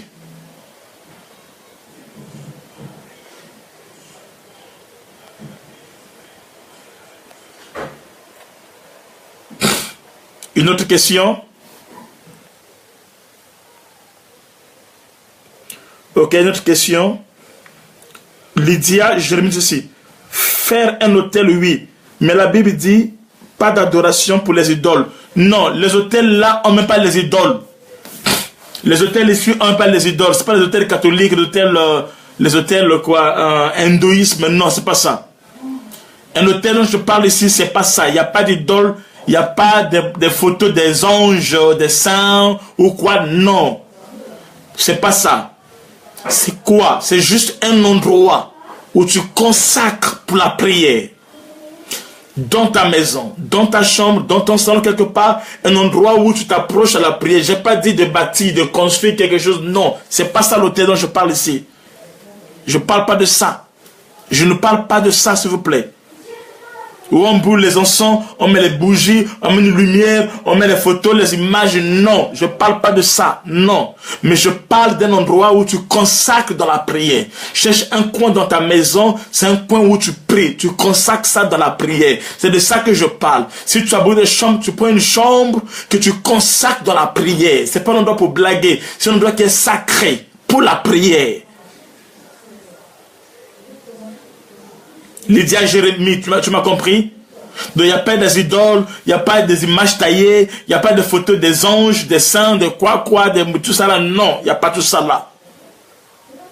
Mais par contre, dans ton hôtel, tu peux prendre les photos de tes enfants, tu mets ça là-bas pour la prière, pas pour les adorer, pour la prière. Tu as un problème de visa et consort, tu prends ton passeport, tu peux mettre ça là-bas parce qu'il y a une prière qui est continuelle, qui se fait. Donc toi tu viens soutenir. Lydia, Jérémie, je pense que tu as compris.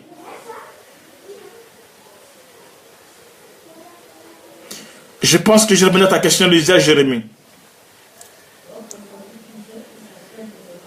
Une autre question. On dit chaque membre d'une famille. Lucie, toi dit chaque membre d'une famille doit avoir son hôtel.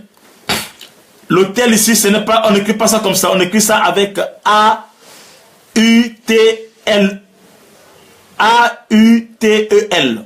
C'est pas hôtel méridien, hôtel Ibis, non. C'est hôtel comme un hôtel. Ok. Donc, chaque membre d'une famille doit avoir son hôtel. Si vous êtes en famille, si tu es ministre de Dieu, tu ne dois pas avoir ton hôtel à toi seul. Si tu es ministre de Dieu, tu es serviteur de Dieu, je demande ce que tu puisses avoir ton hôtel à toi seul. Mais si vous êtes juste des chrétiens, normal comme ça, tout ça là, alors vous pouvez avoir votre hôtel à vous, auquel vous priez ensemble. C'est pas mauvais. Ça peut être votre salon et consommer. Par contre, il y a des choses que je vais dire sur l'hôtel, que je n'ai pas encore dit ici là. Je vais dire ça peut-être le lundi. Sur l'hôtel.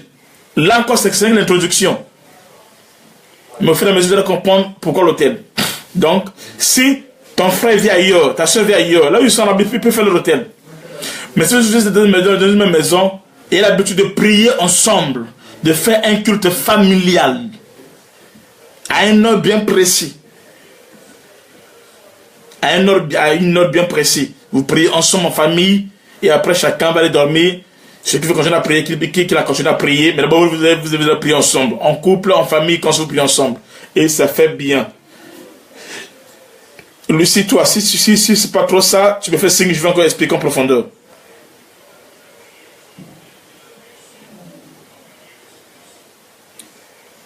Des questions. José Kabila. Jos Kabila. Kabika. Papa, quelle est la prière idéale pour toucher Dieu dans ma situation, car j'ai assez prié, jeûné, mais la situation ne change pas. Je ne connais pas ta situation, donc je ne peux pas te répondre, mais la prière idéale pour toucher Dieu, c'est prier selon sa volonté. C'est prier selon sa volonté, c'est prier selon l'esprit. Mais par contre, si tu me dis, tu m'écris en privé, tu me dis, c'est quoi ton problème, tout ça là, les tensions, je peux encore plus mieux t'orienter. Et surtout, si on peut écouter Dieu, on a encore plus de précisions, c'est encore une bonne chose. Que Dieu te bénisse.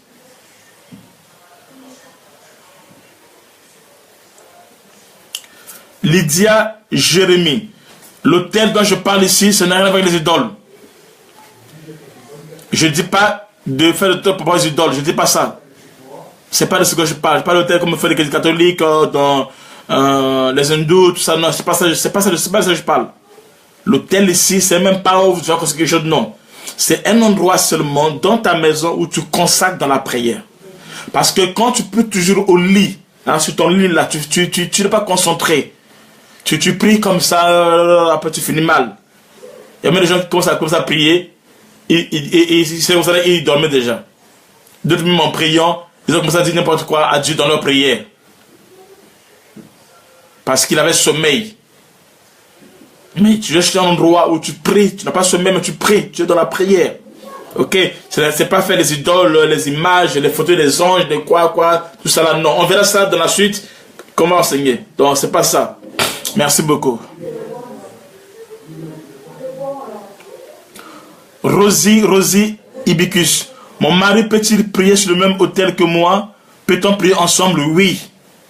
Oui. Oui, 1000 fois. D'ailleurs, c'est une bonne chose même.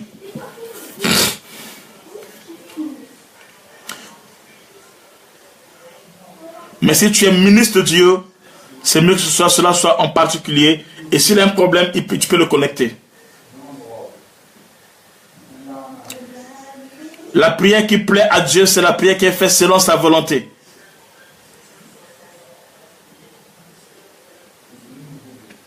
Edwige, je dois te dire, c'est quoi un hôtel? Parce que je n'ai jamais eu un hôtel. Un hôtel dont je parle ici, je répète, ce n'est pas construire un truc comme ça là, dans ta maison, dans un coin, tout ça, n'est pas ça, c'est pas construire, c'est pas ça. Mais c'est un endroit dans ta maison, un espace que tu consacres à Dieu pour la prière. Cet endroit devient, Edwige, je me suis senti uniquement un endroit de prière. Tu ne fais pas autre chose là-bas, tu fais que la prière, l'adoration, tout ce qui est lié à Dieu. Un coin tu prends, tu peux mettre ta Bible là-bas, tu peux mettre ton huile là-bas, et quand tu as un problème, c'est là-bas que tu vas le prier. Dans ton prière de prière, c'est là où tu pries et Dieu agira.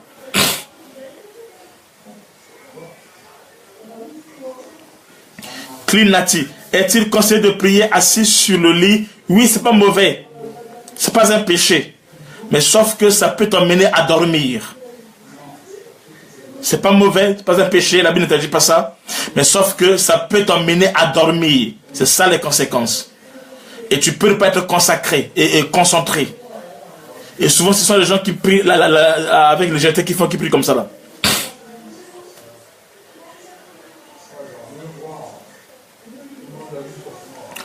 Chris Fortenet dit ceci. Jésus dit à la femme samaritaine, ce n'est ni de cette montagne que vous devez adorer le Seigneur, car les vrais adorateurs adorent en esprit et en vérité. Qu'est-ce que cela veut dire? Oui, ça ne contredit pas ce texte. Adorer en esprit et en vérité ne veut pas dire que tu ne peux pas prier à l'église. Non. Ici c'est quoi? C'est parce que les Samaritains adoraient que sur la montagne. Là c'est la doctrine maintenant. Est-ce que vous comprenez? Donc on ne contredit pas ça. Parce que adorer en esprit, en vérité, il y a des gens qui pensent non, que je ne vais pas prier, Dieu connaît tout déjà, Dieu connaît tout sur moi, et il va agir. Non, il faut prier. Jésus le dit, mais Jésus allait dans le temple. Les apôtres à qui il a dit ça, et tout ça là, ils allaient à qui bon, c'est la fin ce matin, tout ça là, mais ils allaient dans l'église. Donc, prier en esprit, en vérité, ne veut pas dire que tu vas prier seulement, comment je sais pas, non. Tu peux prier n'importe où ou partout là où tu veux, ce n'est pas un problème. Mais il y a des endroits de culte. À l'église, dans ton cœur, à la maison et qu'on sort. Donc ce texte n'est pas en contradiction avec ce que je dis. Ok? Que Dieu vous bénisse.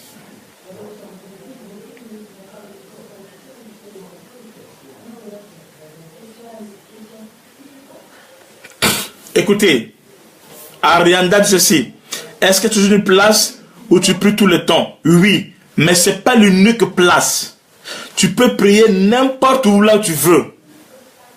Dans la rue, partout où tu veux. Mais chez toi, à la maison, tu as un endroit consacré pour Dieu dans ta prière.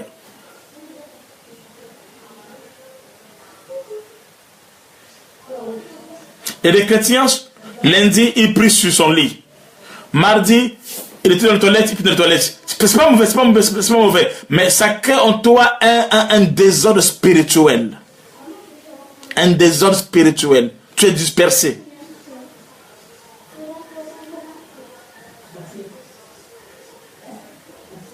Est-ce que vous me comprenez? Tu peux prier partout, mais tu as un endroit, chez toi à la maison, un coin où tu pries, où tu consacres ta vie à Dieu et Dieu t'exauce. C'est un point de contact.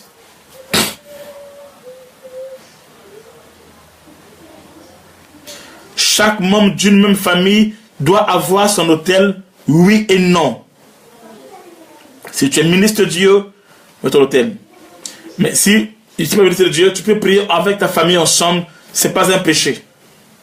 Si vous avez une grande maison, comme en Afrique, vous avez une chambre de prière, gloire à Dieu. Vous appelez ça la chambre haute. C'est de quoi c'est de ça que je parle. C'est une chambre haute. C'est un endroit où tu pries ton Dieu. Mais sauf qu'ici en Europe, nous sommes dans les one chambres, où tout chambre, c'est compliqué, et on se débrouille comme ça là, et Dieu nous exauce.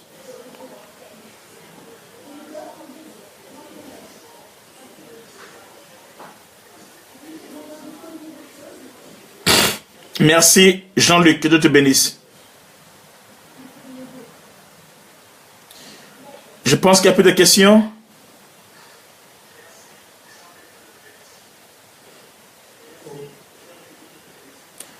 Azaël Bapaya, je vais expliquer sur comment prier plus tard, dans des messages à venir.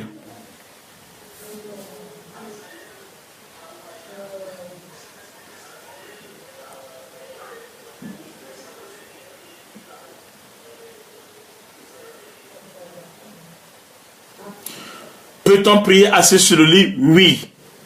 Mais ça peut devenir une négligence. Ça peut te conduire au sommeil. C'est très risquant. Mais ce n'est pas mauvais. Ce n'est pas un péché non plus.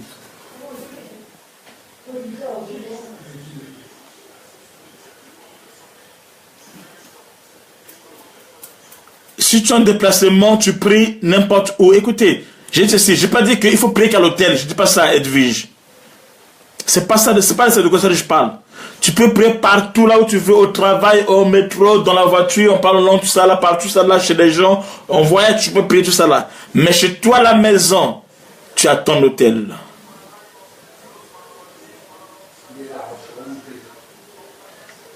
Tu n'es pas condamné à prier qu'à l'hôtel, non. Mais chez toi à la maison, à des heures bien précis, tu pries sur ton hôtel.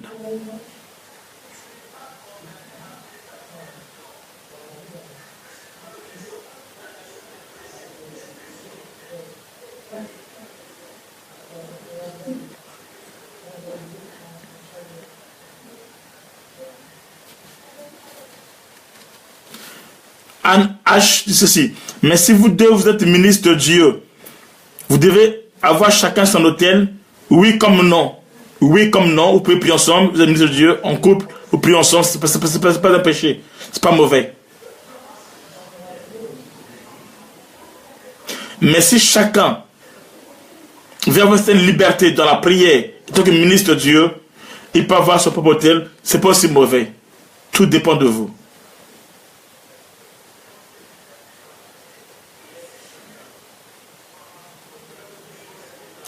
Nadij Iloy, l'hôtel n'est pas le lieu dont tu peux prier. Tu n'es pas condamné à prier qu'à l'hôtel. Non, je n'ai pas dit ça. Tu peux prier n'importe où, au travail, dans le train, en voiture, tu peux prier n'importe où. Dieu est exaucé. Dieu est esprit, il est partout. Mais à la maison de toi, tu as ton hôtel. Quand tu pries chez toi à la maison, tu pries à l'hôtel.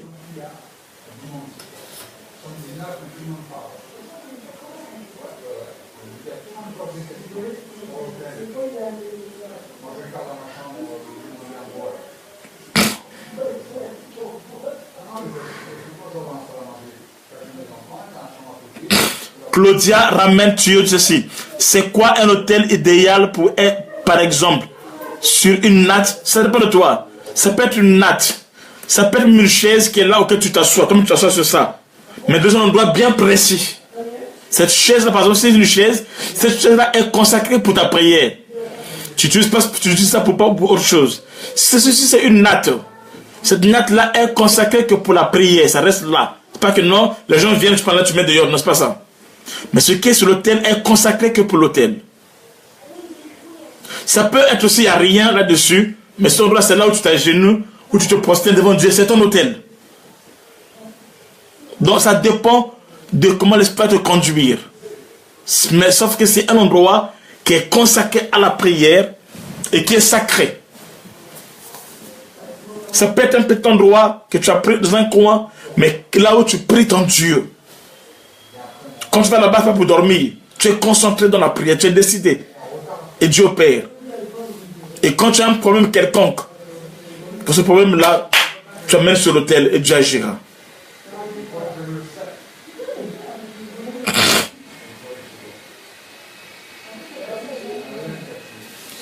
Pour tout Chikama, il dit papa, mais si tu vis dans un studio, dans le studio, tu cherches un coin auquel tu peux prier, Dieu va exaucer.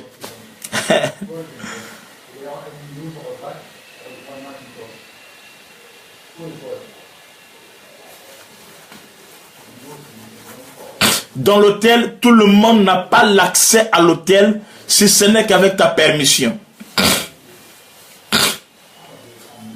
C'est un endroit sacré. C'est un endroit sacré. Tu peux être là.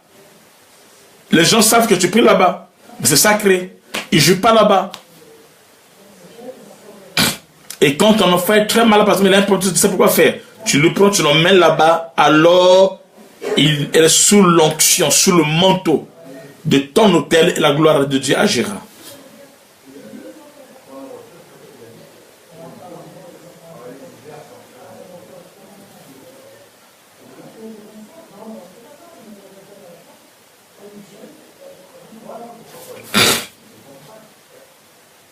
Et une autre question encore? Non, je ne pense pas.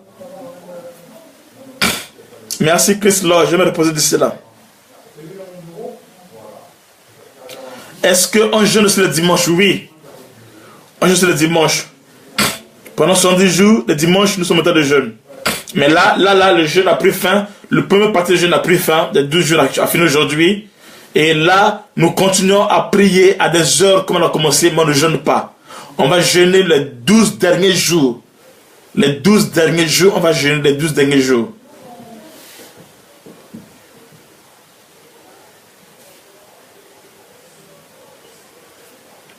Gloire à Dieu. Wilfried, sois béni. Dieu te bénisse. Sois béni Arianda. Chatoun Léo. Pauline Bella dit, on peut mettre l'autel dans la chambre ou pas? Oui, dans ta chambre, n'importe là où tu veux. Peut ton hôtel, mais c'est ce que c'est un endroit consacré à l'Éternel. Dans ta chambre, dans ta salle, ça dépend de toi. Mais l'autel, tu mets, c'est pas, tu vas faire les idoles, les archanges, je sais pas quoi là, les encens, quoi, non, les bougies, non, c'est pas ça. C'est pas ça. Mais juste un endroit que tu consacres à Dieu, un endroit qui est sacré à Dieu, et Dieu va t'exaucer.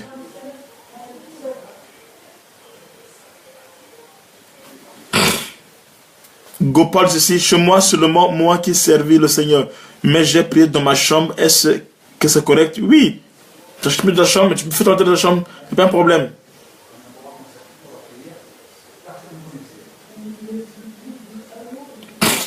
Jeanne d'Arc, dis-moi, j'ai une relation avec le Seigneur, je lui parle, oui. Mon Dieu de la relation, cherche la communion plus que la relation avec le Seigneur.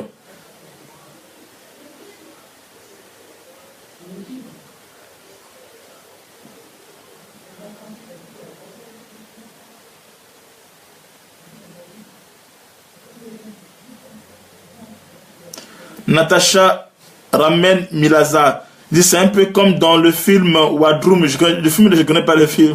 Je ne connais pas trop bien le film, tout ça. Là.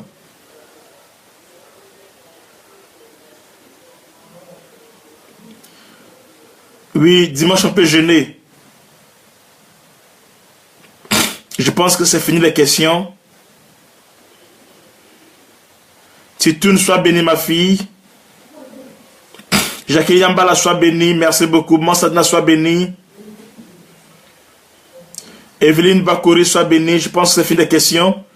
À ce que je sache. Nathalie, sois bénie. Je pense qu'on a fini.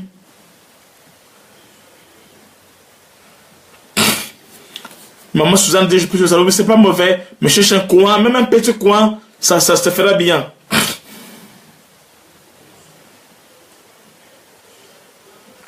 Bon, je pense que je vais continuer par là. Alors, Dieu vous bénisse. On se voit le lundi. Lundi, je vais entrer en profondeur. Et Dieu nous bénira. Lundi, je vais entrer en profondeur. Claudia ramène, oui. L'autel, c'est un lieu de combat. C'est un lieu de grâce. C'est un lieu de communion. C'est un lieu d'impactation. C'est tout ça là. Que Dieu te bénisse.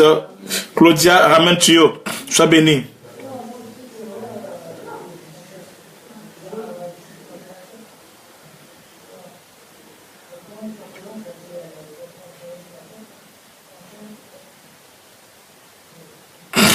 Maman Marilyn Socréé, je t'aime beaucoup. Alors, écoutez, je suis à Toulon. Je suis en ce moment-ci à Toulon, dans le sud-est de la France. Et demain, nous avons un grand programme à Toulon qui va commencer à partir de 11h.